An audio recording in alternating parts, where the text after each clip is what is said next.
Thanks for checking out ChartGuys.com, the definitive home for technical analysis online. Our passion is understanding the market and identifying trade opportunities. Our goal is to share our success with others through consultation, training videos, and educational course materials.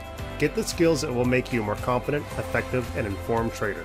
Join us today for access to daily analysis and live market coverage, a thriving community of over 1,000 active members, and hours of exclusive educational content. Come for the education, stay for the community. Hello chart friends, we're looking at the market. We're starting with the S&P 500 and we are keeping the bullish pattern intact, and that pattern is as simple as keeping a higher low every single day, now 6 days in a row. If that pattern does not break, we can't see consolidation. It's as simple as that. So we have an inside bar. It is a tightening range. We closed at the high of the day. So our new benchmark level into tomorrow is 2,867.14. If that level breaks, we need to pull back and form a daily higher low. If that level holds, the bulls are keeping full control. On SPY, that level is down at 286.01. And if it holds, we're looking up at resistance levels of 287.46 and 287.76 before we have a lack of resistance and just a few more hurdles to that all-time high, which is at this point just about 5.5% away. And we're at that all-time high. So we know we're a bit overextended. Daily consolidation is anticipated and would be healthy. We still got China and US trade talks every now and then, every 10 minutes, that is keeping the market strong.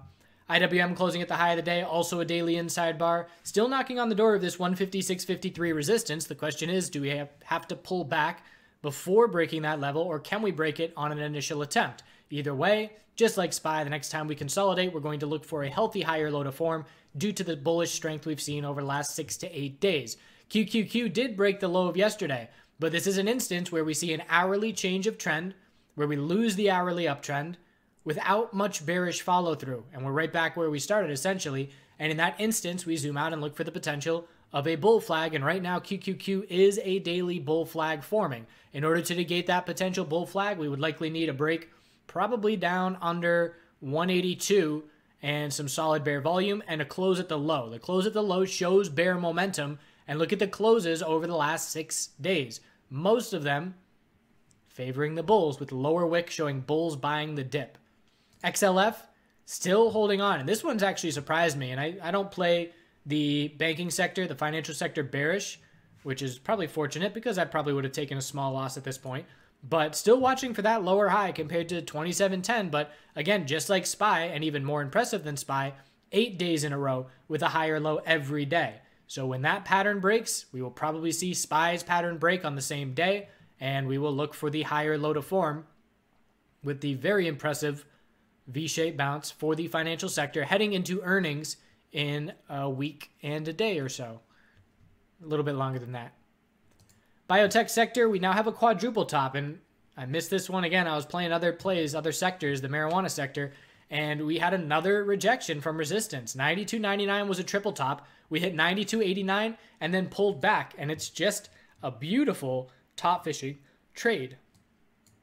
If you enter and put your stop below, or I should say above 93, or you're riding LABD, there's just significant opportunity throughout the day. And it was pretty much straight down from there, lower highs and lower lows, pretty easy to stay in that downtrend, and then a pretty significant bounce by the end of the day. But bottom line is that opportunity is there for the bears as long as we keep rejecting. So the bulls now, it's an ascending triangle pattern with a horizontal resistance line and just higher lows with a tightening range. So the question is it going to be a bull flag and break, or are we going to pull back to about 90 and get back to the middle of this tightening range? VIX forgot to do it yesterday, but it's forming in our tightening pattern as we anticipated it would, because it was holding on well while SPY was heading to higher highs. We were not heading to lower lows. So no follow through today. It was a daily inside bar just like SPY. We're looking up at 14 and 14.30 for the bulls to try and make their way into this pattern to continue to tighten. Bulls really want to make their way. When I look at this pattern, I always look at the distance between these two, and right now it is about $5. So 250 off the low would be 1540. So 1540 would get us to the midway point of this equilibrium.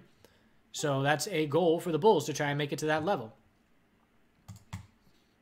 US oil is a daily bull flag setting up.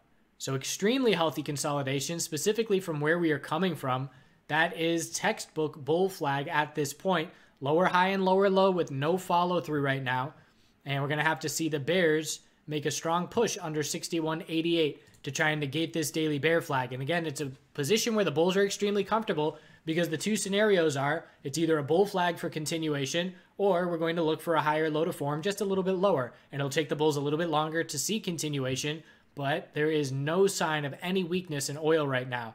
Can't say the same about natural gas. It just keeps dropping lower and lower. Bears have had it easy ever since that triple top up at 289. And we're heading back down at 2571. That's the only support level left. And the odds of the bulls forming a weekly higher low, trying to change this trend, become less and less likely every day that we're pulling back. 4-hour RSI at this point, if we're getting oversold enough, I might get some interest here in bottom fishing that support level. If the daily chart gets oversold and the 4-hour chart's oversold and we're heading to 2571, I will take a look and potentially be interested in NatGas, but we would need to see some pretty oversold conditions, and I'd have to have a clear tight stop nearby trying to play counter that trend. So knowing that I would likely get stopped out, it would be a smaller loss. So that's it. Not really a whole lot has changed. The bulls are keeping their control. We're remaining conservative in the sense that consolidation is going to come in the near term, but certainly not holding my breath that consolidation is going to be anything significant for the bears. That's it. Hope you have a good night. We'll see you tomorrow. Adventure time. So this is in Vegas and we are hitting the road. My buddy and I both going back to the East Coast. I was going to Florida. He was going to North Carolina. So we went probably half the way together and then went our separate ways, and we certainly loaded up on the good stuff. I was beer deficient on my road trip, and my previous road trip where I went with my buddies spoiled me because I was drinking the crap water beer, high school, college. And then out of college, he introduced me to good beer. And once you go good beer and you enjoy it, you cannot go back. So we loaded up some nice hemp ale. If you try the Hemperor by New Belgium Brewing, they make that here in town. That's the best hemp beer I've ever had. And if you like the taste of ganja, you're going to like that beer. Old Rasputin is also a favorite of mine. So we adventured on through Zion.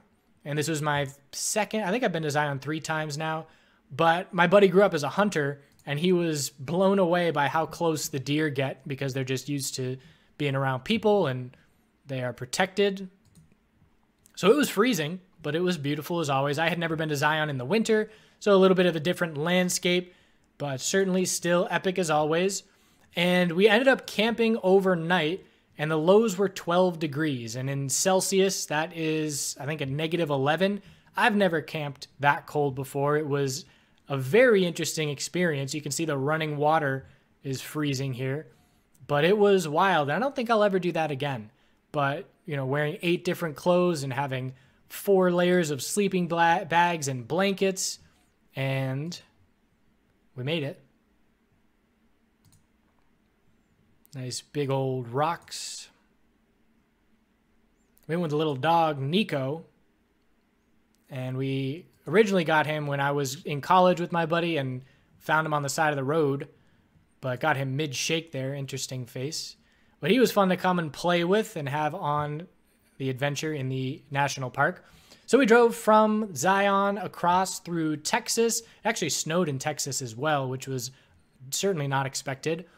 And got some Texas state parks coming up and then heading back to Florida before going to Costa Rica after that. So I guess we'll go through Costa Rica. I've certainly done that before, but we'll go through again and finish up as we head into the current 2019 spring. So again, this road trip was 6 years ago. Every video I get messages from people saying, wow, how are you getting internet while you're streaming? And, oh, you should come say hello in South Utah. I'm over in blah, blah, blah. This is all a long time ago, but we'll do some more current stuff when the gardens get going. I'll do some garden progress, and I think I'm going to buy a house that'll turn into a little farm soon. Been scouting for a long time, just found a potential prospect. So we'll see. Do good things again. See you soon.